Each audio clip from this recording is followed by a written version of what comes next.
নমস্কার, good morning.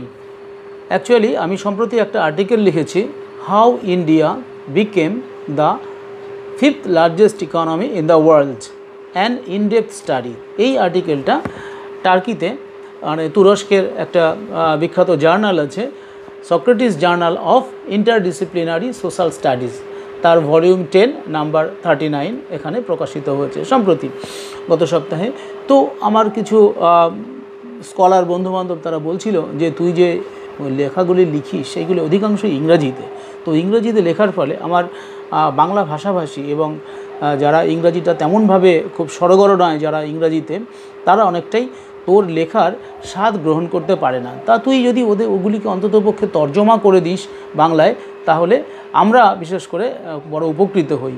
তো আমার সেই সমস্ত বন্ধুদের জন্য যারা আমাকে অনুরোধ করেছিল যে এই আর্টিকেলটাকে বা কিভাবে ভারতবর্ষ ফিফথ লার্জেস্ট ইকোনমিতে রূপান্তরিত হলো সেইটা বলতে, ঠিক আছে। তো আমি আর্টিকেলটা যেটা ইংরেজিতে লেখা হয়েছিল সেটাই আমি আপনাদের সামনে বাংলাতে চেষ্টা করছি আপনাদের সামনে তুলে ধরার, ঠিক আছে। তো দেখুন, ভারতবর্ষ তো দীর্ঘদিন ধরেই মানে সুপ্রাচীন কাল থেকে ভারতবর্ষ অত্যন্ত উন্নত দেশ ছিল। সাংস্কৃতিক দিক থেকে, শিক্ষায়, বাণিজ্যে, ব্যবসায়, তারপরে বিজ্ঞান গবেষণায়, মহাকাশ গবেষণায়, সমস্ত দিক থেকেই আমাদের ভারতবর্ষ অত্যন্ত উন্নত দেশ ছিল। কতটা উন্নত দেশ ছিল আপনি যদি একটা উক্তি শোনেন, তাহলে একটা বিখ্যাত মানুষের একটা উক্তি যদি শোনেন তাহলে আপনার খুব ভালো লাগবে, আপনি বুঝতে পারবেন। আলবার্ট আইনস্টাইনের নাম আমরা সকলেই জানি। তিনি বলেছিলেন যে we owe a lot to the Indians, মানে আমরা ভারতীয়দের কাছে অনেকটাই ঋণী, খুব বেশি ঋণী। হু টট আস, যারা আমাদের শিখিয়েছিলেন হাউ টু কাউন্ট, কীভাবে গণনা করতে হয়। তাহলে গণনা পদ্ধতি আবিষ্কৃত হয়েছিল কিন্তু ভারতবর্ষেই, যার জন্য আলবার্ট আইনস্টাইনের মতন বিজ্ঞানীও ভারতবর্ষের প্রশংসা করেছিলেন। তিনি বলেছেন যে উইদাউট হুইচ, ওই গণনা পদ্ধতি ছাড়া no worthwhile scientific discovery could have been made. তাহলে ওই গণনা পদ্ধতি ছাড়া, শূন্যর আবিষ্কার ছাড়া কোনো বিজ্ঞানসম্মত গবেষণাই সেটা হতে পারতো না। গবেষণা সেটা তোমার এত ভালোভাবে করা সম্ভব হতো না, ক্যালকুলেশন করা বা হিসাব করা সম্ভব হতো না। আরেকজন জার্মান পণ্ডিত, তিনি ম্যাক্স মুলার, আপনারা সকলেই অনেকেই নাম জানেন ম্যাক্স মুলার। তিনি বলছিলেন যে if I were asked under what sky the human mind has most fully developed some of its choicest gifts. তার মানে যদি আমাকে বলা হয় যে ভারতবর্ষের মানে কোন আকাশের নিচে মানুষের মন সবচেয়ে বিকশিত হয়েছিল, তাহলে has most deeply pondered on the greatest problems of life. যে মানুষের মনগুলি পৃথিবীর মানুষের উন্নয়নের জন্য গভীরভাবে চিন্তাভাবনা করেছে, অ্যান্ড হ্যাজ ফাউন্ড সলিউশনস, এবং শুধু চিন্তাভাবনাই করেনি, তার সমাধান সূত্রও খুঁজে পেয়েছিল। I should point to India. তাহলে বলেছেন তিনি যে তাহলে আমি ইন্ডিয়ার দিকে নির্দেশ করবো। তাহলে সারা পৃথিবীতে এতগুলি মহাদেশ আছে, কোনো মহাদেশের কোনো দেশেই কিন্তু এত বড় আবিষ্কার, এত বেশি আবিষ্কার, এত বিজ্ঞানসম্মত গবেষণা কিন্তু হয়নি কোথাও। ভারতের মতন দার্শনিক এত উন্নত, এত বড় বড় মুনি ঋষি দার্শনিক কিন্তু পৃথিবীতে আর কোথাও ছিল না, ঠিক আছে। তাহলে এই থেকে আমরা বুঝতে পারি যে ভারতবর্ষ কিন্তু প্রচণ্ড উন্নত ছিল সুপ্রাচীন কাল থেকেই। এবার ভারতবর্ষ এর আয়তনেও খুব বড় ছিল। কতটা বড় ছিল ভারতবর্ষ এইটা জানতে গেলে আমি যদি একটা দেখুন, হেনরি বেভারেজ বলে এক ভদ্রলোক ছিলেন, উনি 1867 সালে একটা বই লিখেছিলেন, এটা আমি ন্যাশনাল লাইব্রেরি থেকে পেয়েছি। তিনি বলছেন যে India taken in it's widest sense as a common name for all the contiguous territories in Asia. এশিয়ার অধিকাংশই সংলগ্ন এলাকাগুলি ছিল ভারতবর্ষের অন্তর্ভুক্ত, which are directly or indirectly subject to British rule, যেটা ছিল ব্রিটিশ শাসনের অধীনে। ওকে, তাহলে lies between 8 degree and 37 degree north latitude, মানে উত্তর ল্যাটিচিউডে, নর্থ ল্যাটিচিউডে 8 ডিগ্রি থেকে 37 ডিগ্রির মধ্যে ছিল, and 66 degrees and 99 degrees east longitude, east লঙ্গিচিউডে ছিল। উইদিন দিজ লিমিটস এর মধ্যে which extended north and south from the Himalayas to the Cape Comorin. Himalaya থেকে কেপ কমোরিন পর্যন্ত ভারতবর্ষের এলাকা ছিল। And west and east from Afghanistan to Afghanistan and Baluchistan, Afghanistan এবং বালুচিস্তান থেকে বার্মিজ অর্থাৎ বর্মার সাম্রাজ্য পর্যন্ত বিস্তৃত ছিল। তাহলে এবং ইট covers an area of 1.5 million, 1.5 million square mile জুড়ে ছিল ভারতবর্ষের এলাকা, এতটা বিস্তৃত ছিল। অ্যান্ড কন্টেইনস 180 মিলিয়ন ইনহ্যাবিটেন্টস, এবং 180 মিলিয়ন লোক সেখানে বসবাস করত। তারপরে তাহলে বুঝুন ভারতবর্ষ তাহলে কত বড় দেশ ছিল এক সময়, তাই না? তাহলে ভারতবর্ষ সম্পর্কে যারা গর্ববোধ করেন আমি তাদের বলবো ভারতবর্ষ নিয়ে গর্ববোধ করুন, ভারতবর্ষের ইতিহাস জানুন, ভারতবর্ষের সংস্কৃতি জানুন, ভারতবর্ষের যে গৌরব সেই গৌরব গাথা আরও বেশি করে জানতে হবে আমাদের। তাহলে আমরা ভারতীয় হিসাবে নিজেদেরকে গর্বিত মনে করব এবং গর্ববোধ করতে পারবো, এবং কেউ যদি প্রশ্ন করে তাহলে আমরা বলতে পারবো ভারতবর্ষের যে কত উন্নত দেশ ছিল, ভারতবর্ষ কত ছিল, কত বিখ্যাত ছিল সারা পৃথিবীর কাছে। দেখুন এবার ভারতবর্ষে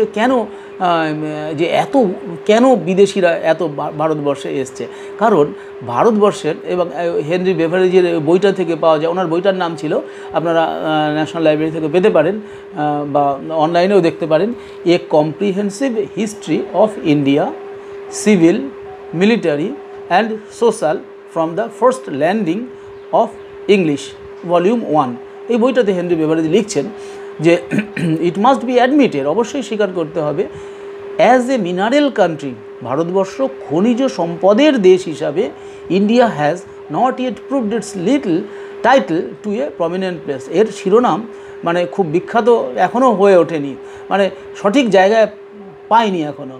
দো in ancient times gold was so abundant, এত বেশি প্রাচুর্য ছিল সোনার, that India was the only one place of the Persian satrapies, মানে পার্সিয়ান যে প্রদেশ ছিল, পারস্যের সাম্রাজ্যের অধীনে যে দেশগুলি ছিল, that paid it's tribute to that precious metal, যেটা এই মানে যে দেশটা এই মূল্যবান সম্পদের মানে উৎস ছিল।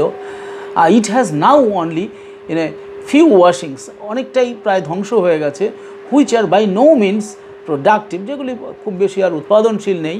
ইটস ডায়মন্ড মাইন, শুধু তাই নয়, ভারতবর্ষ একসময় সোনার এত প্রাচুর্য ছিল। তারপরে কি, it's diamond mines also one so famous, এক সময় এর হীরের খনি এত বিখ্যাত ছিল, হ্যাভ লং বিন এক্সস্টেড, অনেক পুরো আগেই সেটা অবশ্য ধ্বংস হয়ে গেছে, কারণ এত বিদেশিরা এসছে ভারতবর্ষে, আক্রমণ করেছে। কেন? এই সোনা গয়না, এই সোনা হীরের জন্যেই তারা ভারতবর্ষে এসছে, ভারতবর্ষ আক্রমণ করেছে। মধু ছিল ভারতবর্ষে, সেই জন্যই ভারতবর্ষের বিদেশিরা আক্রমণ করেছে, তাই না? আচ্ছা, বিসাইডস দ্য কোল এবং প্রচুর কয়লাও ছিল, এখনও আছে, যেটা only minerals product of much economical value আর কপার, খুব অর্থনৈতিক উৎপাদনশীল বা অর্থনৈতিকভাবে বাণিজ্যগত দিক থেকে যার মূল্য ছিল সেরকম ধাতু প্রচুর, যেমন কপার, তামা প্রচুর পাওয়া যেত, এবং অন্যান্য ধাতু যেমন লোহা ইত্যাদিও কিন্তু ভারতবর্ষে, লোহা, নাইট্রেট ইত্যাদি প্রচুর পরিমাণে ভারতবর্ষে ছিল। শুধু তাই নয়, ভারতবর্ষের লবণ এত উৎপাদিত হতো যে মহাত্মা গান্ধীকে সেই লবণ আইন ভঙ্গ করে ভারতবর্ষের লোকেরা যাতে লবণ তৈরি করতে পারে তার জন্য আন্দোলন করতে ছিল, সেটা 19th সেঞ্চুরিতে, হ্যাঁ 1932 সেঞ্চুরিতে, ঠিক আছে। কেন বিদেশিরা ভারতবর্ষকে এতবার আক্রমণ করেছিল এবং ভারতবর্ষের প্রতি তারা এত আকৃষ্ট হয়েছিল? অধিকাংশ ক্ষেত্রে, অধিকাংশ গবেষণা থেকে জানা যায় যে ভারতবর্ষ যেমন বাণিজ্যিক থেকে যে উন্নত ছিল, ভারতবর্ষের সিল্ক, ভারতবর্ষের লোহা, ভারতবর্ষের খনিজ সম্পদ এত উন্নত ছিল, যার জন্যে ভারতবর্ষের বণিকরা সারা পৃথিবী জুড়ে, সারা ইউরোপ জুড়ে, আমেরিকা জুড়ে, তারপরে আপনার ভারতবর্ষ পুরো আফ্রিকাতে, হ্যাঁ, তা মধ্যপ্রাচ্যে ভারতবর্ষ কিন্তু ব্যবসা করতো সুপ্রাচীনকাল থেকে। পশ্চিম এশিয়াতে দেশগুলি, বাহরিন, ওমান, এই সমস্ত জায়গাগুলিতেও কিন্তু ভারতবর্ষ প্রচুর ব্যবসা বাণিজ্য করতো। একসময় ঋগ্বেদে বলা ছিল, ঋগ্বেদের মোটোই ছিল সি ফেয়ারার্স মানে সমুদ্রযাত্রীদের জন্য, may our ships embark on all quarters of the earth. মানে ঋগ্বেদে বলা আছে যে আমাদের জাহাজগুলি চলো সারা পৃথিবীর সমস্ত বন্দরে পদার্পণ করুক। তার মানে আমাদের ভারতবর্ষের বাণিজ্যিক জাহাজগুলি সারা ভারতবর্ষের, সারা পৃথিবীর সারা পৃথিবীর যে বন্দর, সেই বন্দরে যেন পৌঁছায়, এটাই ছিল ঋগ্বেদের মোটো। তাহলে ইন্ডিয়া শিল্পগত দিক থেকেও ভীষণ উন্নত ছিল। ভারতবর্ষের দক্ষ শ্রমিক ছিল, যারা অত্যন্ত ফেব্রিক খুব ভালো উৎপাদন করতে পারতো, কালার মিক্সিং করতে পারতো, ম্যানুফ্যাকচার করতে পারতো বিভিন্ন সুন্দর সুন্দর ধাতব দ্রব্য। হ্যাঁ, তো এইগুলি ছিল ভারতবর্ষের অত্যন্ত উন্নত জিনিস, যেগুলি ভারতবাসীরা অনেকে এখনও জানেন না। যারা জানেন না তারা শুনে গর্ববোধ করবেন যে ভারতবর্ষ অতীতকালে প্রচুর পরিমাণে কটন উৎপাদন করত, মানে কটন ক্লথ অর্থাৎ সুতির জামাকাপড় তৈরি করত। তারপরে মেটাল ইউটেন্সিলস অর্থাৎ আপনার খনিজ মেটাল মানে ধাতব থালা বাসন অর্থাৎ বাসনপত্র তৈরি করত। পারফিউমস, ভারতবর্ষের সুগন্ধি অত্যন্ত উন্নত ছিল এবং সেগুলি বিদেশের বাজারে অত্যন্ত চাহিদা ছিল। স্পাইসেস অফ হাই কোয়ালিটি, অত্যন্ত উঁচু মানের মশলা উৎপাদন করতো এবং সুগন্ধ ফ্র্যাগ্রেন্সেস উৎপাদন করতো ভারতবর্ষ। তাহলে this goods have very great demand. কোথায় কোথায় চাহিদা ছিল এই ভারতবর্ষের এই সমস্ত দ্রব্যের? এটা কিন্তু 100, 200, 500, 1000 বছর আগেকার না, তারও আগে গ্রিস দেশে, ইজিপ্টে অর্থাৎ মিশরে, ইরানে আমাদের ভারতবর্ষের এই সমস্ত দ্রব্যের প্রচুর চাহিদা ছিল। ঠিক আছে, তো India increase trade relations with Siam, now Thailand, এখন সিয়াম অর্থাৎ থাইল্যান্ড নামে পরিচিত, জাভা, সুমাত্রা, মালয়েশিয়া অ্যান্ড অন্যান্য অনেক দেশে ভারতবর্ষের ব্যবসা বাণিজ্য বিস্তার লাভ করেছিল। তার ভারতবর্ষের প্রাচীন যে সাহিত্য, সেখান থেকে ভারতবর্ষের মানে এনসিয়েন্ট ইন্ডিয়ান লিটারেচার থেকে আমরা জানতে পারি যে প্রাচীনকালে হিন্দু মার্চেন্টসরা অর্থাৎ হিন্দু বণিকরা, তারা ছিল সামুদ্রিক ব্যবসায়, সামুদ্রিক বাণিজ্যে সর্বশ্রেষ্ঠ। সেখানে স্পেন ছিল না, আপনার ব্রিটিশ ছিল না, ইংল্যান্ড ছিল। তাহলে এরা অনেক পরে এসছে। ভারতবর্ষের সামুদ্রিক বাণিজ্য অনেক উন্নত ছিল সেই সুপ্রাচীনকাল থেকে। তার মানে ইউরোপের এবং মধ্যপ্রাচ্যের ব্যবসা বাণিজ্যের শুরু হওয়ার অনেক আগের থেকে ভারতবর্ষ এত উন্নত ছিল। ভারতবর্ষ পৃথিবীর সর্বত্র এই সমস্ত দ্রব্য রপ্তানি করত সমুদ্রপথে। তাহলে ইন্ডিয়া এই সমস্ত দেখেই কিন্তু ভারতবর্ষে বিভিন্ন বণিকেরা এবং বিভিন্ন যারা যে সমস্ত বিভিন্ন শাসক তারা ভারতবর্ষে এসছে আক্রমণ করতে। ঠিক আছে, এবার কোন ভারতবর্ষ সেটা শুরু হয়েছিল, যদি ধরুন আমরা দেখি 516 খ্রিস্টপূর্বাব্দে ভারতবর্ষ অ্যাটাক করেছে, ভারতবর্ষ আক্রান্ত হয়েছিল। সেটা 516 খ্রিস্টপূর্বাব্দ থেকে 486 খ্রিস্টপূর্বাব্দের মধ্যে এটা দরায়ুষের রাজত্বকালে ভারতবর্ষ প্রথম আক্রান্ত হয়েছিল, আমরা সবাই জানি। তারপরে যে খ্রিস্টপূর্ব 326 অব্দে, তাহলে আজকে থেকে 2500 বছর আগে গ্রিক বীর আলেকজান্ডার ভারতবর্ষ আক্রমণ করেছিল, তাই না? তাহলে এত দূর থেকে কেন আসবে? সেই সুদূর গ্রিস দেশ থেকে কেন ভারতবর্ষ আসবে আক্রমণ করতে? নিশ্চয়ই ভারতবর্ষের সম্পদ, নিশ্চয়ই ভারতবর্ষের গৌরব, নিশ্চয়ই ভারতবর্ষের যে খনিজ সম্পদ এবং ধনরত্ন এত ছিল, সেইগুলি লুট করার জন্য বা সেই সম্পদ ছিনিয়ে নিয়ে যাওয়ার জন্য বা সেগুলিকে অপহরণ করার জন্যই তারা ভারতবর্ষ আক্রমণ করেছে।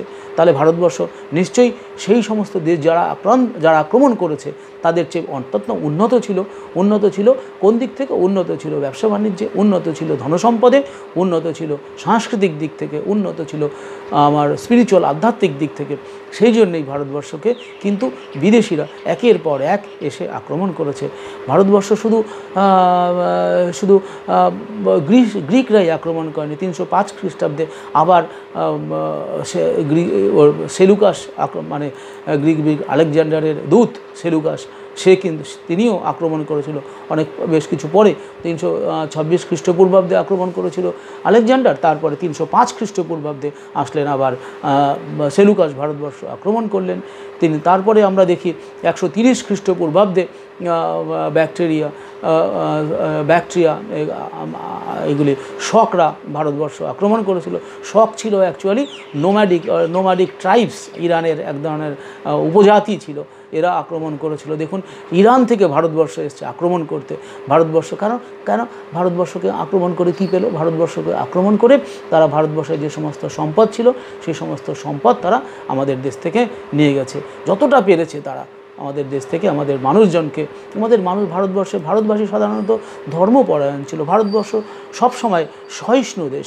ভারতবর্ষ সবসময় বিদেশের মানুষকে, বাইরের মানুষকে সবাইকে অতিথি বলে সম্মান করে, শ্রদ্ধা করে এদেরকে। কিন্তু বিদেশি লোকেরা জানতো তারা ছিল অত্যন্ত মানে কূটনীতিক বুদ্ধিতে অত্যন্ত পরিপূর্ণ এবং অত্যন্ত শক্তিশালী, এবং তাদের মিলিটারি পাওয়ারও যথেষ্ট ছিল।